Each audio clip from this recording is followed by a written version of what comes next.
जय हिंद दोस्तों, आशा करता हूं कि आप सब लोग बेहतर होंगे।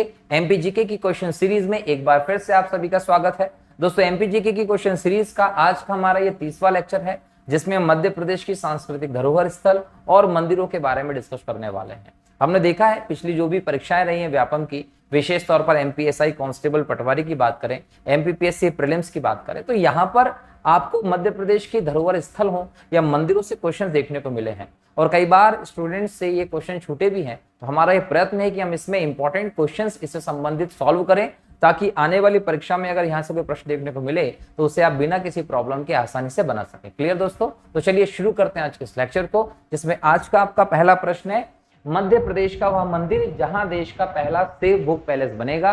दोस्तों याद रखिएगा, महाकाल मंदिर उज्जैन जो है, यहाँ पर पहला सेफ बुक पैलेस बनाने की बात की गई देश की, और ये क्लियरिटी दी गई है भारत सरकार के खाद्य विभाग के द्वारा। कहा गया था कि महाकाल मंदिर परिसर को उज्जैन जो है, इसे देश का पहला सेफ बुक पैलेस बनाया जाएगा। ध्यान रखिए, महाकाल की नगरी कहा जाता उज्जैन को, और ये मध्य प्रदेश की धार्मिक राजधानी भी है। अगर एग्जाम में क्वेश्चन आता है कि मध्य प्रदेश की धार्मिक राजधानी कौन सी है, तो उज्जैन है। जैसे हम बोलते हैं सांस्कृतिक राजधानी जबलपुर है, संगीत नगरी जो है, संगीत राजधानी के तौर पर आप मेहर को देखते हैं, वित्तीय राजधानी हो, व्यावसायिक राजधानी हो, खेल राजधानी के तौर पर आप इंदौर को देखते हैं, उसी प्रकार से धार्मिक राजधानी उज्जैन को बनाया गया है। उज्जैन में दोस्तों सोयाबीन का सबसे बड़ा कारखाना भी देखने को मिलता है एशिया का, और अपने प्रकार का पहला देश में एक व्यवस्था जो शुरू की गई है महाकाल लोक की, वो भी उज्जैन में ही है, शिप्रा नदी के तट पर।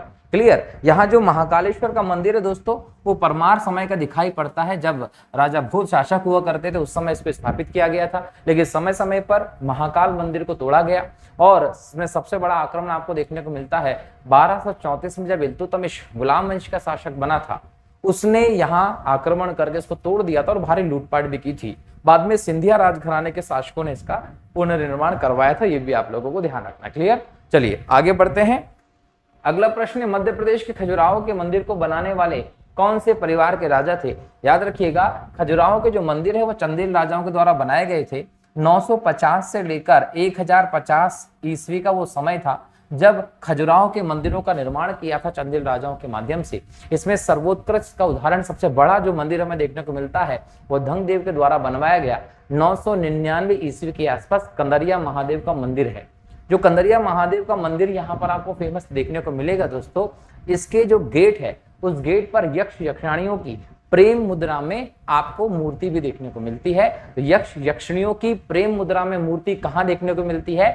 कंदरिया महादेव के गेट पर देखने को मिलती है, जो कि खजुराहो में है, छतरपुर वाले इलाके में आपको देखने को मिलेगा। अब यहाँ एक और चीज समझिएगा, यहाँ पर आपको एक प्रकार की मूर्ति कला का, आप इसको एक तीर्थ भी कह सकते हैं खजुराहो को। इसमें वात्स्यायन के काम सूत्र पर आधारित जो अलग अलग बोल सकते हैं कि स्थिति है, उसके आधार पर यहाँ पर मूर्ति कला को विकसित किया गया है, और ये एक प्रकार से उस समय की सांस्कृतिक विरासत को बताता है। ये आप लोगों को ध्यान रखना है, मूर्ति कला की स्थिति को ये बताने का काम करता है। ठीक है, चलिए आगे बढ़ते हैं। अगला प्रश्न है, सोनागिरी के प्रसिद्ध जैन मंदिर मध्य प्रदेश के किस जिले में स्थित है? याद रखिएगा, सोनागिरी के जो जैन मंदिर है वो दतिया में है। दोस्तों दतिया जो है वो मध्य भारत के पठार और बुंदेलखंड क्षेत्र का एक इंपॉर्टेंट प्रदेश है, जहाँ पर भांडेर नहर इंपॉर्टेंट है, और यहीं के जो पर्वतीय क्षेत्र है वहां पर आपको सोनागिरी के प्रसिद्ध जैन मंदिर देखने को मिलते हैं। दतिया पीताम्बरा पीठ के लिए भी है, यहाँ पर बगुलामुखी जो माता है उनका आपको मंदिर देखने को मिलता है। 51 शक्तिपीठों में से एक शक्तिपीठ भी है दतिया में। इसके अलावा याद रखिएगा कि जो दतिया में जैन मंदिर मिला है, तो इसके वजह से यहाँ समझिएगा जैन जो है दोस्तों, ये एक धार्मिक विचारधारा है, और इसके संस्थापक आप बोल सकते हैं ऋषभ देव को। ऋषभ देव जी जो रहे, इनके 24 तीर्थंकर में से प्रथम तीर्थंकर थे। तीर्थंकर की परंपरा एक गुरु जैसी परंपरा है जो जैनों में चलती है। जैन धर्म में टोटल 24 तीर्थंकर की आप लोगों को व्यवस्था देखने को मिलती है, जिसमें से पहले ऋषभ देव थे, और 24वें जो थे वो महावीर स्वामी थे। महावीर स्वामी की जब हम बात करते हैं दोस्तों, तो इनका बचपन का नाम जो था वो वर्धमान था। ये भी आप लोगों को ध्यान रखना, एग्जाम में क्वेश्चन आ सकता है कि महावीर स्वामी के बचपन का नाम क्या था? वर्धमान था। एक और चीज देखिएगा कि 540 ईस्वी के आसपास ही महावीर स्वामी का जन्म हुआ था, और इन्होंने 30 वर्ष की अवस्था में अपना घर छोड़ दिया था। लगभग 12 साल तक इन्होंने तपस्या की थी, तब जाकर 42 वर्ष की उम्र में साल के वृक्ष के नीचे इनको ज्ञान की प्राप्ति हुई थी और इनके ज्ञान को आप कैवल्य कहते हैं। तो महावीर स्वामी को केवल की प्राप्ति कब हुई थी? जब ये 42 साल के थे। ध्यान रखिएगा, इन्होंने जैन धर्म में वास्तविक जो सिद्धांत है उनका प्रचलन किया था, इसलिए इन्हें जैनिज्म का वास्तविक संस्थापक भी आप कहते हैं। ये ध्यान रखिएगा। क्लियर? तो यहाँ पर जैनिज्म के संबंध में हमने 2-3 फैक्ट देखे हैं। अगर हम बात करें दोस्तों, तो जैन धर्म जो रहा उसकी भाषा जो थी वो प्राकृत थी, ये भी आप लोगों को ध्यान रखना है। इसी भाषा में महावीर स्वामी ने अपने उपदेश दिए थे और सोनागिरी जो है वो जैन धर्म का एक प्रसिद्ध स्थल है। कहाँ? मध्य प्रदेश के दतिया में। अगला प्रश्न है, मध्य प्रदेश में दक्षिण भारतीय पद्धति का मंदिर कौन सा है? उत्तर है दोस्तों आपका तेली का मंदिर। दोस्तों जो तेली का मंदिर है ये ग्वालियर में है। जो ग्वालियर का किला है वहां पर आपको ये देखने को मिलता है। सूर्यसेन के द्वारा ये मंदिर स्थापित करवाया था, जो कि यहाँ के स्थानीय सरदार थे, और इनके द्वारा ही ग्वालियर का जो किला है वो भी स्थापित करवाया गया था। और ये भी समझिएगा कि तेली का मंदिर जो है वो दक्षिण भारतीय पद्धति पर आधारित मंदिर आपको देखने को मिलेगा। ग्वालियर का जो किला है दोस्तों, इसे पूर्व का जिब्राल्टर कहते हैं, किलों का रत्न कहते हैं, क्योंकि एक बेहतर किले के तौर पर ये आपको दिखाई पड़ता है। ठीक है, अगला प्रश्न है, निम्न में से कौन सा गुप्तकालीन मंदिर मध्य प्रदेश में है? ऑप्शन के हिसाब से हम देखें दोस्तों तो याद रखिएगा, तिगवा का जो मंदिर है ये भी मध्य प्रदेश में है, भुमरा का शिव मंदिर भी मध्य प्रदेश में है, नशना कुठारा का जो मंदिर है पार्वती जी का मंदिर वो भी मध्य प्रदेश में है। मतलब सभी मंदिर जो है वो ये मध्य प्रदेश में स्थित है। भुमरा का मंदिर जो है दोस्तों वो सतना में है, नशना कुठारा का मंदिर जो है ये भी सतना में है, और तिगवा का मंदिर जो है दोस्तों वो जबलपुर में आपको देखने को मिलेगा। तो ये इनके जिले जहाँ पर ये मंदिर है, और ये सभी के सभी मंदिर जो है वो गुप्त काल से संबंधित ही आप लोगों को ध्यान रखना है। ठीक है, अगर हम बात करें दोस्तों गुप्त काल की, तो भारत में श्रीगुप्त जो रहे इनके द्वारा गुप्त वंश की स्थापना की गई थी। और गुप्त काल एक लंबे समय तक भारत के प्राचीन भारतीय इतिहास के समय पे शासन करता है, जिसमें हम लोगों को समुद्रगुप्त हो या फिर हम चंद्रगुप्त द्वितीय की बात करें, तो चंद्रगुप्त द्वितीय और समुद्रगुप्त जैसे महान शासक जो हैं वो गुप्त वंश में दिखाई पड़ते हैं। गुप्त वंश को स्थापत्य की दृष्टि से प्राचीन भारत का स्वर्ण काल भी आप कहते हैं। दूसरी बात है कि सबसे ज्यादा सोने के सिक्के, याद रखिएगा, सबसे ज्यादा सोने के जो सिक्के चलाए गए उनकी अगर हम मात्रा के आधार पर देखें तो सर्वाधिक गुप्त शासकों के समय चलाए गए थे। इसका मतलब ये था कि गुप्त शासकों के समय जो इकोनॉमी थी वो बहुत बेहतर थी। इकोनॉमी बेहतर होने का जो कारण था उस कारण को समझना पड़ेगा कि जो यहाँ पर उद्योग और बाकी सब चीजें थी, व्यापार उद्योग जो था उस पर बहुत ज्यादा ध्यान दिया गया था। क्योंकि उद्योग और व्यवसाय पे ज्यादा ध्यान दिया गया, वो ज्यादा विकसित था, इस वजह से भारत की वस्तुएं इस काल में दूर दूर तक देशों में बेची जाती थी, और उसका जो पेमेंट होता था वो सोने चांदी में किया जाता था, जो एक इंपॉर्टेंट कारण रहा गुप्त वंश की संपन्नता का। ये भी याद रखिएगा कि समुद्रगुप्त जो रहा उसकी जो मुद्राएं मिली उस पर आपको जहाज का चित्र अंकित मिलता है, और समुद्रगुप्त की मुद्रा पर ही आपको वीणा बजाते हुए उसका चित्र अंकित मिलता है, जो बताता है कि समुद्रगुप्त एक समुद्र यात्रा का प्रेमी था। और ये बताता है कि समुद्रगुप्त संगीत प्रिय भी था, क्योंकि वीणा बजाते उसका चित्र मिला है। समुद्रगुप्त की तुलना की गई है नेपोलियन से, और नेपोलियन बोनापार्ट से तुलना करते हुए कहा गया कि समुद्रगुप्त भारत का नेपोलियन था। लेकिन दोस्तों मेरी नजर में ये तुलना गलत है। समुद्रगुप्त जो थे वो उन्होंने अपने जीवन में एक भी युद्ध नहीं हारा था, जबकि ऐतिहासिक स्थिति को देखें, जो इतिहास अंग्रेजों के द्वारा तैयार किया गया और हमारे देश में हम उसी इतिहास को लगातार पढ़ते चले गए थे, जिसमें कई सारे स्थानों पर चीजों की, घटनाओं की गलत व्याख्या की गई है। उसमें एक गलत व्याख्या आप ये भी देख सकते हैं कि समुद्रगुप्त जो महाराज थे इन्होंने उत्तर भारत और दक्षिण भारत दोनों तरफ अगर हम मिलाएं तो लगभग 21 विजय इन्होंने लगातार की थी। एक भी युद्ध इन्होंने अपने जीवन में हारा नहीं था। इसके बाद इनको कहा जाता है क्या? भारत का नेपोलियन। जबकि नेपोलियन बोनापार्ट जो समुद्रगुप्त जी के लगभग 1000 सालों बाद, 1200 सालों बाद आपको देखने को मिलता है, तब जाकर आप कहते हैं जो बाद में हुआ उससे आप पहले वाले की तुलना कर रहे हो, जबकि पहले वाले की तुलना आप बाद वाले, समझने वाली बात है क्या? अब नेपोलियन जो है वो अपने जीवन में युद्ध हारा भी था और समुद्रगुप्त जी के बहुत बाद भी आया था, उसके बाद भी आप तुलना करते हो और कहते हो कि समुद्रगुप्त जो है वो भारत का नेपोलियन है। बल्कि ये कहना चाहिए कि नेपोलियन भारत का नेपोलियन जो है वो फ्रांस का समुद्रगुप्त था, ये कहना चाहिए था। और जबकि दोनों की तुलना की ही नहीं जा सकती। नेपोलियन एक अलग कैरेक्टर है, समुद्रगुप्त जी एक अलग कैरेक्टर है। समुद्रगुप्त कभी युद्ध हारा नहीं, नेपोलियन युद्ध हारा भी था। दोनों की महानता, दोनों के कार्यों में बहुत अंतर देखने को मिलता है।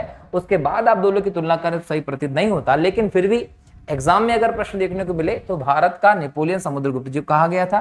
चंद्रगुप्त द्वितीय जो थे इन्होंने शकों को पराजित किया था, शकों को पराजित किया और शकों को पराजित करके इन्होंने उपाधि धारण की थी, शकारी की, और ये विक्रमादित्य भी कहलाए थे। हमारे देश के इतिहास में हम देखें दोस्तों तो विक्रमादित्य की जो उपाधि रही ये शौर्य, साहस, पराक्रम, वीरता की कहीं ना कहीं एक प्रकार से पर्याय बनी। इतिहास में लगभग 14 शासकों ने विक्रमादित्य की उपाधि धारण की, जिसमें समुद्रगुप्त जो थे वो सबसे महान विक्रमादित्य के तौर पर जाने गए, जिन्होंने उज्जैन को अपनी राजधानी भी बनाया था। ठीक है, तो यहाँ पर ये गुप्त वंश की व्यवस्था थी जिसकी इकोनॉमी बहुत बेहतर थी। इसके समय इकोनॉमी में ग्रोथ देखने को मिली। इसी आधार पर हम कहते थे कि भारत सोने की चिड़िया रहा है, क्योंकि हमारा उद्योग व्यापार इतना अच्छी स्थिति में दिखाई पड़ता था। ये सभी मंदिर जो थे वो गुप्त काल के मंदिर रहे हैं, जो मध्य प्रदेश में अलग अलग जगह देखने को मिलते हैं। अगला प्रश्न, खजुराहो के मंदिर कितने समूह में बटे दोस्तों? तो खजुराहो के मंदिर 3 समूह में बटे हैं। एक को बोला है आपने पश्चिमी समूह, एक को आपने बोला है पूर्वी समूह, एक को आपने बोला है दक्षिणी समूह। 3 समूह में बटे हैं। जब ये मंदिर स्थापित किए गए थे इनकी संख्या लगभग 85 थी। वर्तमान में कितने मंदिर बचे हुए हैं? 22 मंदिर ही बचे हुए हैं। मंदिरों के तीर्थ के तौर पर आप सब खजुराहो को देखते हो, जो छतरपुर में आता है मध्य प्रदेश के। ठीक है, अगला प्रश्न है, भगवान बाहुबली की प्रतिमा कहाँ स्थित है? दोस्तों याद रखिएगा गोमटगिरी। इनमें से अगर हम देखें, गोमटगिरी जो इंदौर में स्थित एक इंपॉर्टेंट पहाड़ी क्षेत्र पर जैन तीर्थ है, यहाँ पर आपको भगवान बाहुबली की जैनिज्म से संबंधित स्थान है, इनकी प्रतिमा देखने को मिलती है। लगभग 25 से 27 फीट ऊंची ये प्रतिमा है। अगला प्रश्न है, सांदीपनी आश्रम कहाँ है दोस्तों? तो याद रखिएगा सांदीपनी आश्रम उज्जैन में है, और सांदीपनी आश्रम ये वही आश्रम है जो सांदीपनी ऋषि का शिक्षा का केंद्र था, और यहीं पर श्री कृष्ण और सुदामा जी ने शिक्षा ग्रहण की थी। तो इसका एक ऐतिहासिक स्थिति आपको देखने को मिलती है। अगला प्रश्न है, मध्य प्रदेश के इस स्थान पर ब्रह्मा, विष्णु और महेश ने बाल अवतार लिया था?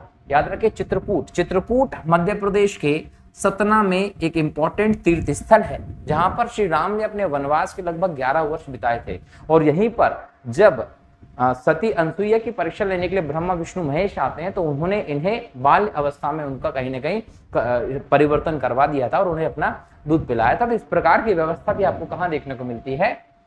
कहाँ? चित्रकूट में। चित्रकूट में कामदगिरी एक इंपॉर्टेंट पर्वत है, यहीं पर आपको राम जी से संबंधित इंपॉर्टेंट साक्ष्य भी दिखाई पड़ते हैं। चित्रकूट सतना में है।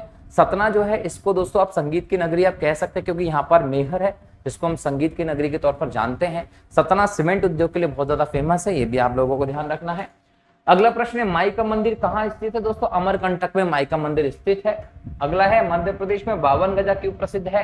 दोस्तों 52 गजा जो है वो आदिनाथ की मूर्ति के लिए है, क्योंकि यहाँ पर लगभग 72 फीट ऊंची आदिनाथ की मूर्ति है। जैन धर्म से संबंधित इंपॉर्टेंट तीर्थ स्थान है, और ये जो 52 गजा है ये बड़वानी जिले में पड़ता है मध्य प्रदेश के। ध्यान रखेंगे पर्वतीय क्षेत्र में आपको ये व्यवस्था देखने को मिलती है। अगला प्रश्न, मध्य प्रदेश में पशुपतिनाथ का मंदिर कहाँ है दोस्तों? तो याद रखिएगा मंदसौर में शिवना नदी के किनारे पर पशुपतिनाथ का मंदिर है, और ये जो मंदिर है ये भारत का एकमात्र बोल सकते हैं पशुपतिनाथ का मंदिर है। अगर वैश्विक स्तर पर देखें तो नेपाल में पशुपतिनाथ का मंदिर प्रसिद्ध है, लेकिन हमारे भारत में मंदसौर में है, शिवना नदी पर। ठीक है, मध्य प्रदेश में दादाजी दरबार कहाँ पर है दोस्तों? तो खंडवा में दादाजी दरबार मिलता है।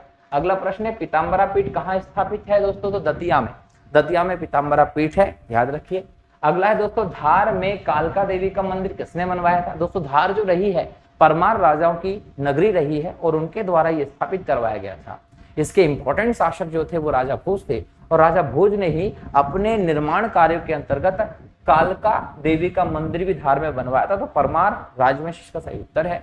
और कालका मंदिर जो है तो इसके अलावा यहाँ पर सरस्वती मंदिर आपको देखने को मिलेगा। इसके अलावा आपको यहाँ पर संस्कृत विद्यालय देखने को मिलेगा। तो एक इंपॉर्टेंट दृष्टि धार जो है उसका महत्व है। ठीक है, अगला प्रश्न है, मध्य प्रदेश में निम्न स्थानों में से सूर्य मंदिर स्थित है? दोस्तों याद रखिएगा मधुकेड़ा का जो सूर्य मंदिर है ये मध्य प्रदेश का सूर्य मंदिर है, और ये सूर्य मंदिर दोस्तों याद रखिएगा टीकमगढ़ जिले में पड़ता है। टीकमगढ़ जिले में ये सूर्य मंदिर पड़ता है, आपको ध्यान रखना है। और एक और बात याद रखिएगा कि भारत में अगर हम देखें तो आपको मार्तंड सूर्य मंदिर जो है कश्मीर में देखने को मिलेगा, और कोणार्क का सूर्य मंदिर जो है वो उड़ीसा में देखने को मिलेगा, जो अन्य सूर्य मंदिरों में इंपॉर्टेंट है। ठीक है, अगला प्रश्न है, राम लक्ष्मण और सीता सरोवर किस स्थान पर? तो याद रखेंगे रूपनाथ। रूपनाथ दोस्तों जबलपुर में है, लेकिन जब हम देखें 1998 में जब जबलपुर से कटनी अलग हुआ तो अब ये कटनी के हिस्से में आ गया, लेकिन रूपनाथ जबलपुर में आपको राम लक्ष्मण सीता सरोवर देखने को मिलते हैं। एग्जाम में आया तो लगा दीजिएगा। अगला प्रश्न है सास बहू का मंदिर निम्न में से कहां निर्मित किया गया है? याद रखिएगा ग्वालियर का जो किला है यहीं पर सास बहू का मंदिर भी स्थापित है। ठीक है। अगला प्रश्न है भोपाल स्थित जामा मस्जिद का निर्माण किसने करवाया था? याद रखिए 1837 के आसपास कुदसिया बेगम जब भोपाल की बेगम बनी थी तो इन्होंने इस मस्जिद का निर्माण करवाया था, जो कि दिल्ली की जामा मस्जिद की तर्ज पर बनाई गई मस्जिद है। दिल्ली की जामा मस्जिद जो है वो शाहजहां ने बनवाई थी, ये भी आपको ध्यान रखना है। अगला प्रश्न है बड़े बाबा का मंदिर कहाँ है? कुंडलगिरी में बड़े बाबा का मंदिर है, कुंडलगिरी दमोह में। मध्य प्रदेश की सबसे ऊंची गणेश प्रतिमा कहाँ है? लगभग 25 फीट ऊंची गणेश प्रतिमा मध्य प्रदेश की सबसे ऊंची गणेश प्रतिमा है, जो इंदौर के बड़ा गणपति मंदिर पे आपको मिलती है। अगला प्रश्न है उज्जैन के प्रसिद्ध गोपाल मंदिर का निर्माण किसने करवाया था? दोस्तों मंदिरों की नगरी है उज्जैन। उज्जैन जो है इसको मध्य प्रदेश की धार्मिक राजधानी कहते हैं, शिप्रा नदी के तट पर है, महाकाल की नगरी कहलाता है। और याद रखिएगा कि यहाँ पर वायजाबाई जो थी ये होलकर वंश की थी और कहीं ना कहीं इन्होंने ही यहाँ पर गोपाल मंदिर का निर्माण भी करवाया था। अगला प्रश्न है मध्य प्रदेश संसार का ऐसा कौन सा मंदिर है? मध्य प्रदेश में संसार का ऐसा कौन सा मंदिर है जिसके पट वर्ष में सिर्फ एक बार खुलते हैं? याद रखेंगे नागचंदेश्वर का जो मंदिर है वो मध्य प्रदेश में दुनिया का एकमात्र ऐसा मंदिर है जिसके पट केवल 24 घंटे के लिए नाग पंचमी के दिन खोले जाते हैं, बाकी ये बंद रहता है। अगला प्रश्न मध्य प्रदेश के इस मंदिर में अमृतसर के स्वर्ण मंदिर की तर्ज पर प्रवेश करना होगा। जैसे अमृतसर आप जाएंगे, अमृतसर जब आप जाते हैं तो वहां पर जब आप प्रवेश करते हैं तो वहां पर छोटे छोटे से पैर रखने के लिए कुंड से बना दिए गए। जब आप प्रवेश करते हैं तो आपको उनमें से होकर गुजरना पड़ता था, ऑटोमेटिक आपके पैर उस कुंड से धुलते चले जाते हैं। ऐसी व्यवस्था के आधार पर पशुपतिनाथ का मंदिर जो है मंदसौर में, इसमें भी की जा रही है कि जब आप बाबा के दर्शन करने जाएंगे तो आपके पैर उस कुंड से साफ होते चले जाएंगे। अगला प्रश्न है पंडोकर सरकार धाम पूजा कौन से जिले में स्थित है? याद रखिएगा दतिया में पंडोकर सरकार है, जहां पर एक भव्य आयोजन भी होता है, मेला भी लगाया जाता है। अगला प्रश्न मध्य प्रदेश के किस जिले में विश्व का पहला क्लॉक टेम्पल घड़ी मंदिर बनाया जा रहा है? तो इंदौर में महू में इस प्रकार की व्यवस्था की जा रही है। अगला प्रश्न लाट की मस्जिद कहाँ स्थित है? लाट की मस्जिद धार में है, जो कि 15वीं शताब्दी के आसपास स्थापित की गई थी और यह प्रश्न पुलिस आरक्षक परीक्षा 2016 में आ चुका है। अगला प्रश्न एशिया की सबसे बड़ी मस्जिद ताजुल मस्जिद कहाँ स्थित है? एशिया की सबसे बड़ी मस्जिद ताजुल मस्जिद भोपाल में है, याद रखेंगे। अगला प्रश्न बड़ा महादेव और छोटा महादेव मंदिर के पास स्थित है, याद रखिएगा नरसिंहगढ़ में ये स्थित है। अगला प्रश्न निम्न में से कौन सा मंदिर खजुराहो में नहीं है? कंदरिया महादेव का मंदिर खजुराहो का सबसे बड़ा मंदिर है। खजुराहो में 64 योगिनी का मंदिर भी देखने को मिलता है। चित्रगुप्त मंदिर भी खजुराहो में है, लेकिन दशावतार का जो मंदिर है दोस्तों, ये मंदिर जो है ये आपको मिलता है झांसी यूपी में आपको ये देखने को मिलता है। तो दशावतार का मंदिर जो है वो आप याद रखिएगा, ये मंदिर गुप्त काल से संबंधित मंदिर है और एमपीपीएससी प्री 2010 में ये प्रश्न आ चुका है। अगला प्रश्न है प्रसिद्ध मेहर माता का मंदिर किस जिले में है? मेहर माता का मंदिर सतना जिले में है, याद रखिएगा। शारदा देवी का ये मंदिर है, ये भी ध्यान रखिएगा, जो चित्रकूट की जो पहाड़ी इलाका है वहां पर ऊंचाई पर स्थापित है। अगला प्रश्न है भारत के 12 ज्योतिर्लिंगों में एक मध्य प्रदेश कितने ज्योतिर्लिंग है मध्य प्रदेश में? तो याद रखिएगा मध्य प्रदेश में दो ज्योतिर्लिंग है, एक महाकालेश्वर का है और एक ओमकारेश्वर का है। ओमकारेश्वर का ज्योतिर्लिंग देश का एकमात्र ज्योतिर्लिंग है जिसको आप संयुक्त शिवलिंग यहाँ पर आपको देखने को मिलेगा। और महाकाल का जो उज्जैन का जो शिवलिंग है दोस्तों, वो एकमात्र दक्षिण मुखी शिवलिंग भी आपको देखने को मिलता है। अगला प्रश्न है विश्व की प्रसिद्ध खजुराहो के मंदिर में मंदिरों की संख्या कुल क्या है दोस्तों? तो वर्तमान में 22 मंदिर है, ये भी आप लोग ध्यान रखेंगे। सीतामढ़ी मंदिरों का समूह में स्थित है, तो याद रखिएगा चंदेरी में सीतामढ़ी मंदिरों का समूह, जहां पर छोटे छोटे अनेक मंदिर हैं जिसको संयुक्त रूप से आप सीतामढ़ी कहते हैं। पुलिस आरक्षक परीक्षा 2016 में ये प्रश्न आ चुका है। अगला प्रश्न है पातालेश्वर मंदिर स्थित है दोस्तों, तो अमरकंटक का जो पहाड़ी क्षेत्र यहाँ पे काफी गहराई में पातालेश्वर महादेव का मंदिर स्थित है। अगला प्रश्न है भगवान आदिनाथ की 72 फीट की ऊंची प्रतिमा मध्य प्रदेश में कहाँ मिलती है? तो मध्य प्रदेश के बड़वानी में 52 गजा जो है वहां पर आपको आदिनाथ की 72 फीट की प्रतिमा देखने को मिलती है। वामन मंदिर स्थित है दोस्तों, तो वामन मंदिर दोस्तों खजुराहो में स्थित है, ये भी आप लोगों को ध्यान रखना है। एमपी पुलिस 2016 में ये प्रश्न आ चुका है। खजुराहो के मंदिर बताना है किससे बने हुए हैं? तो खजुराहो के मंदिर बलुआ पत्थर से बने हैं। बलुआ पत्थर लाल कलर का एक पत्थर होता है जिसको आप अवसादी चट्टान कहते हैं, और ये कहीं ना कहीं लाल किला बनाने में, जामा मस्जिद बनाने में, कई सारी ऐसी हमारे देश में जो संरचनाएं हैं उनमें इसका निर्माण किया गया है। वैसे खजुराहो के मंदिर में भी बलुआ पत्थर का निर्माण कहीं ना कहीं प्रयोग किया गया है। मतंगेश्वर मंदिर कहाँ है दोस्तों? तो मतंगेश्वर मंदिर भी खजुराहो में है। आठ खंबा और वज्र मठ मंदिर स्थित है? तो ग्यासपुर में ये दोनों के दोनों आपको दिखेंगे। पुलिस परीक्षा में 2016 में ये प्रश्न आ चुका है। उज्जैन के मंदिर उदाहरण है दोस्तों, तो मथुरा स्कूल ऑफ आर्ट कला के उदाहरण है उज्जैन के सभी मंदिर, ध्यान रखिएगा। अगला प्रश्न है चतुर्भुज मंदिर के प्रमुख देवता कौन है? तो दोस्तों चतुर्भुज मंदिर के जो प्रमुख देवता है वो भगवान विष्णु है, ये भी आप लोगों को ध्यान रखना है। महेश्वर का प्राचीन नाम क्या था? महेश्वर जो देवी अहिल्याबाई की आपको धार्मिक राजधानी मिलती है, जिनकी राजधानी इंदौर प्रशासनिक थी, अहिल्याबाई जी ने लंबे समय तक मध्य प्रदेश में शासन किया। महेश्वर नर्मदा के किनारे पर एक इंपॉर्टेंट शहर है जिसे पहले महिष्मती के नाम से जानते थे।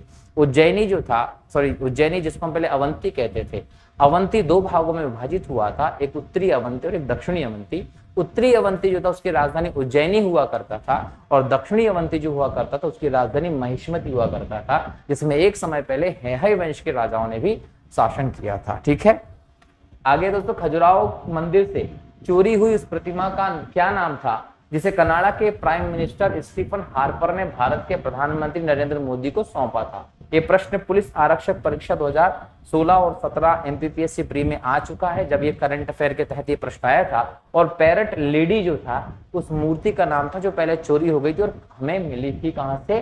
कनाडा के प्रधानमंत्री से। अगला था दोस्तों उस राजा का नाम बताएं जिसने सीहोर में जामा मस्जिद बनवाई थी? तो मुगीसुद्दीन शाह जो था वो राजा था जिसने सीहोर में जामा मस्जिद बनवाई थी। पटवारी परीक्षा में ये प्रश्न आ चुका है। क्लियर?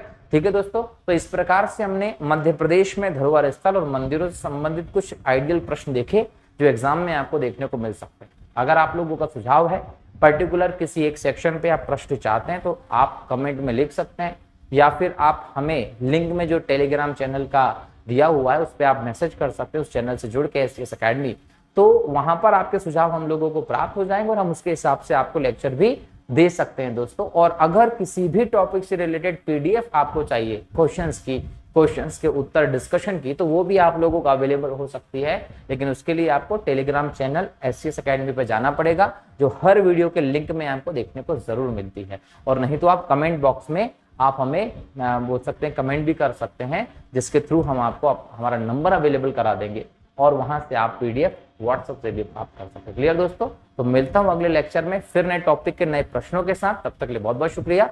जय हिंद, जय भारत, वंदे मातरम।